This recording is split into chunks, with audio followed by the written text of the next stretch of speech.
So, what kind of Native American knowledge was I looking for when I visited Washington, D.C. in April 2025, specifically for the Easter weekend? Hello, welcome to the Eye of the Serpent channel, where I talk about Native American religion, spirituality, language, and culture. My name is Edgar, and as many of you know, I visited Washington for the Easter 2025 weekend from April 18th to 20th. And what I did was looking at specifically the National Museum of the American Indian, the National Museum of Natural History, and the National Zoo. So I wanted to talk a little bit about my impressions and experiences from having this recent visit. I used to live in Wilmington, Delaware, and back in the day, we used to take family weekend trips down to visit the capital, as well as many other cities in the area. So I had access to Philadelphia, Baltimore, New York, Washington, D.C., even Rehoboth Beach in Delaware. So Wilmington was a very strategic place to have access to many large cities that had many interesting zoos and museums and aquariums and so on. So I was very much in the center of a lot of exposure to many sources of knowledge and learning, and I feel very privileged to have had that position, especially in my formative years, from especially up to the age of 10. And so going back to Washington, D.C. was something of a homecoming for me, but I had to kind of prepare myself because I knew that many of these museums were undergoing renovations, renewals, transformations, expansions, and so on. So I actually took a little bit of a cheat and looked at some of the YouTube videos to get a sense of what especially the National Museum of Natural History was like in more recent times, because I last went to this museum in 1996, almost 29 years, almost 3 decades of difference between the last time that I went. And it had been so completely transformed. And even what I had seen in the YouTube previews were showing me that this museum was so radically transformed, it might as well have been like visiting a new museum altogether. There were a few mainstays, a few things that had remained surprisingly intact, especially the elephant in the rotunda and also the osteology hall in the second floor of the Natural History Museum, because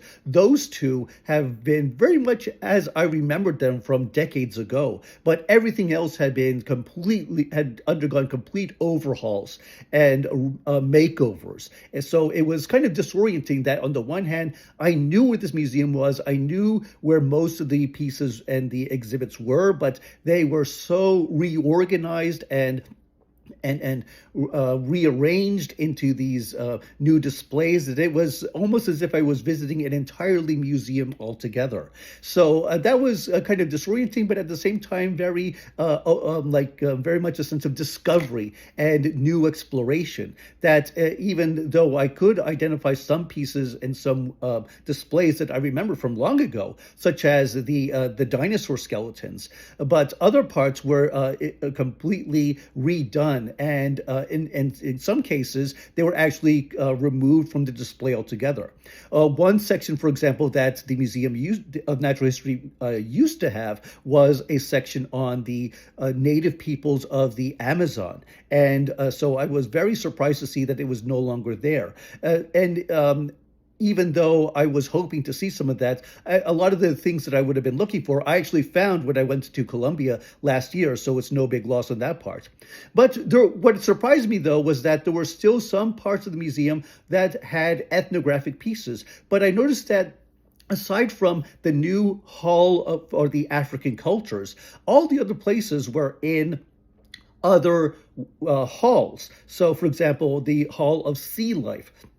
There were displays about the native peoples of the Pacific Northwest coast, including Washington State, Canada, and Alaska. Another part of the museum was the gallery dedicated to the things of the night, the night sky. And I'll talk about that when we come back to today's mask. So we have these places that looked at the natural world and then native responses, native knowledge of what goes on in these environments, which I respected. But I was also very much impressed with the African Hall itself because it had such a collection of different cultures and yet touching on some very prominent themes, such as the archaeology and the cuisine, use of the land, the history of colonization and nation building, and so on. But what I also really liked about the African Cultures Hall was its presentation of wisdom sayings, aphorisms, proverbs, and this was something that was very inspiring. I was really impressed and moved by that part of the hall. So, what I found across these three museums, the Natural History Museum, the American Indian Museum, and the National Zoo, was that there was this surprising focus on understanding the role of native knowledge and understanding and utilizing the natural world in ways that are sustainable, that things that we can still learn from in terms of sustaining and maintaining, upkeeping the environments that we live in. So that was something that I found across all three of the places that I visited. I wanted to say a few things about the National Museum of the American Indian because it was my first time there, and I noticed that a lot of the displays were focusing on North American nation and their role in the history of the American culture. So this was something that I saw, especially in the top floor, which has an entire wing dedicated to the history of treaties and other relations between First Nations, tribes, and the emerging American state. And this was, they talked about, for example, how treaties were created and respected, in some cases broken. So it was looking at the interactions and the dynamics between the growing American nation as well as the First Nations, the people who are already here. One thing that I especially respected about the National Museum of the American Indian was the role of the native nations themselves toward contributing and participating in the presentation of their culture. So you had nations such as the Oneida and the Pequot and the Mohegan were three of the main contributors and like financially and culturally providing resources to begin for the construction and the establishment of this museum.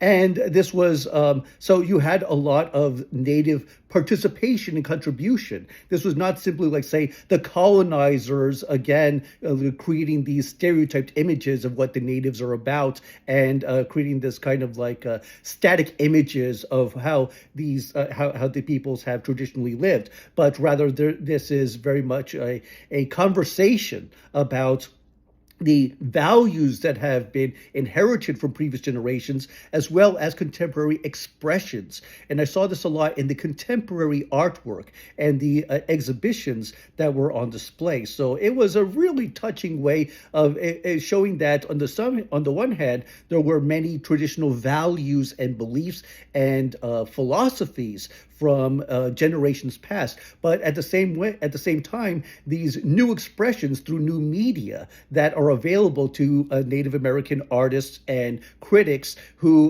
would like to talk more about how the modern world is impacting the livelihoods of these contemporary nations. And so this was a very recurrent theme across the museum, and it was really fascinating to see these different ideas, looking for example at the responses to popular mainstream ideas and images of what Native American culture and life is like. So it was really interesting to see that kind of ongoing dialogue between, like, say, mainstream and local indigenous ideas about the role of the Native American in the history of the United States. It was also in the National Museum of the American Indian where I got most of my souvenirs from this trip. So this is a good time to talk about my stash, the purchases that I got. And this first one here is a little refrigerator magnet that was designed by Wayne Edenshaw of the Haida Nation. And this is a raven design. So I just thought this was a really nice piece that I just fell in love with as soon as I saw it. So I had to get this for the refrigerator. As many of you know, I like to get chocolates when I go to different parts of the Americas. So this time I got some DC-themed chocolate bars with a regular milk chocolate, and I got a dark chocolate bar. And another piece that I'm particularly proud of finding is a new shirt. And I do like to collect shirts. This one is also a Pacific Northwest design. You can see this kind of raven design on the front, and then this more elaborate uh, Pacific Northwest design on the back. So it's a four tribes theme that is going on in on the two sides of this shirt. So once I get this washed, I'm looking forward to wearing that. So those are some of the purchases that I made when I was in the National Museum of the American Indian. And one final purchase that I got in the National Museum of the American Indian gift store was this bag of coffee.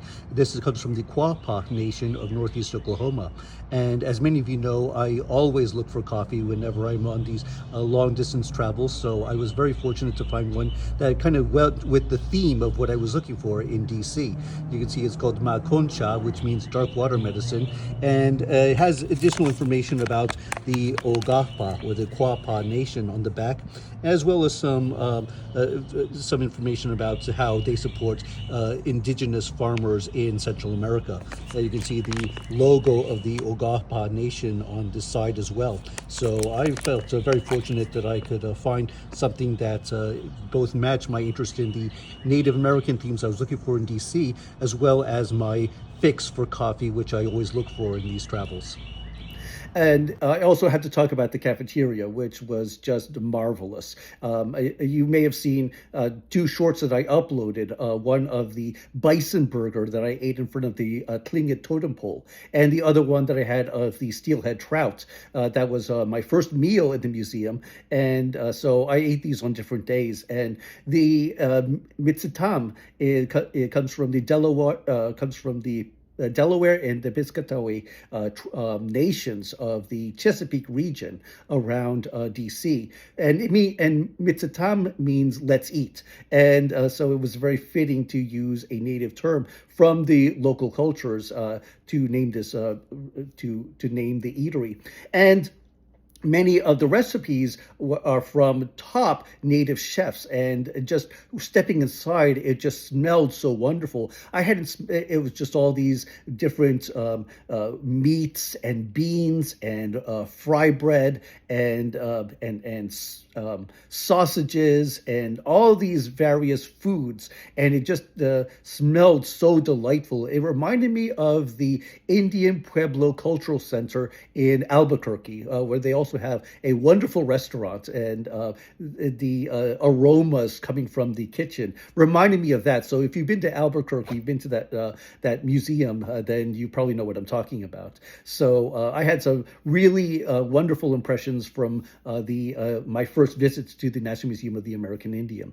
And I was hoping to conclude my tour with a visit to the Dumbarton Oaks Museum, because many of you know that this is a very important collection of pre-Columbian art. I wanted to look at more archaeological pieces of the Americas, and they specialize in the Latin American or the ancient civilizations of what is now Latin America. So these would include the Moche, the Inca, the Olmec, the Maya, the Mexica, and other Aztec nations. So I was hoping to do that, but the museum was closed for some sort of event, and I should have checked beforehand, because it looks like more and more of these museums around DC require some sort of registry. Even though they're free, you still need to register online in order to reserve a space. So that was something that I hadn't thought to do, but it ultimately ended up working to my advantage, because once I realized that I couldn't make this museum, the last thing that I wanted to do then,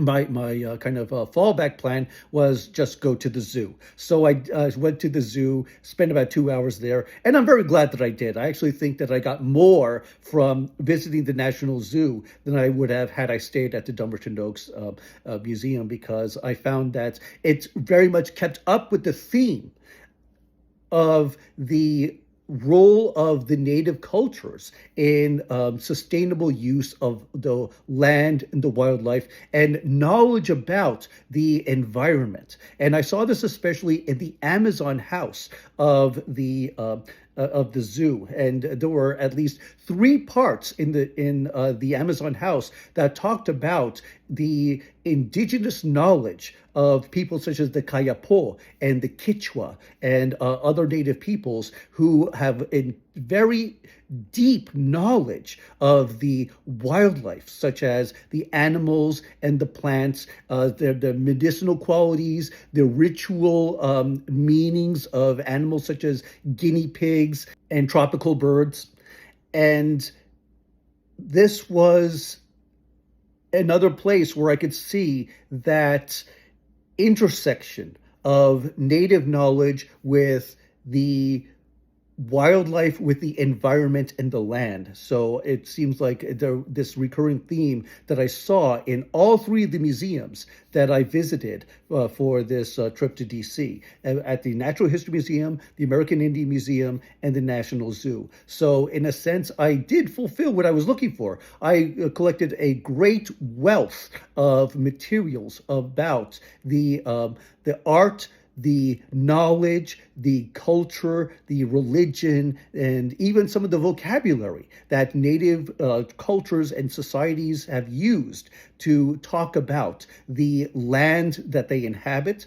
And so I'll be posting a lot of content from the visits to these three institutions from this recent journey. So all in all, I will say that the DC was a very fruitful, very productive, and just a really fun trip. It was I got a little nostalgic, even though so much had been so radically transformed from when I was there. It still felt like fun to see the dinosaurs and the gemstones and the sculptures and the Native American arts in some places still very much intact. And so I was very glad that I was able to do it.